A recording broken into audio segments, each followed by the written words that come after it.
I think the Rowley Mile is a fantastic challenge for both horse and jockey. Firstly, it's not a mile long; it's 10 furlongs long, and it's quite a substantial sort of amount of turf that we have to manage. It's 13 hectares, just over 40 metres wide on the winning line, and that expands to over 60 at the 10.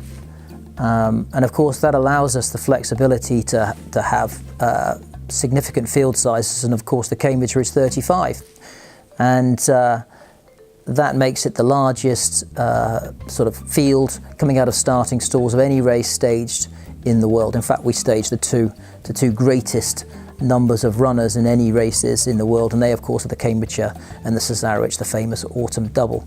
But the Rowley Mile itself is a wonderful challenge for a horse and jockey. The undulations themselves, in particular between the 1 and the 3, fall both ways, and it's you fall from the 2.5 furlong pole, which is where the bushes are located.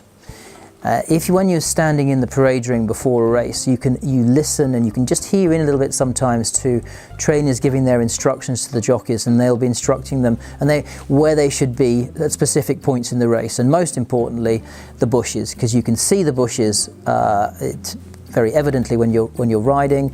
You know it's the high point of the 2.5, and it's a key part of the race. And the reason why it's a key part of the race is because generally the horses are accelerating from the 2.5 point, and races can be won and lost at that point. If you're too far back, it's very hard to make up the ground, especially if they manage that sort of run into the dip, and you gather a head of steam up, and it's a 4-metre rise from the dip, the 1 furlong pole, up to the winning line itself.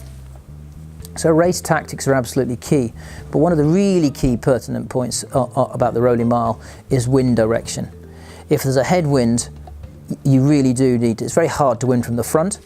Alternatively, if there's a tailwind and you're given a soft lead and you kick on at the 2.5, races can be readily won.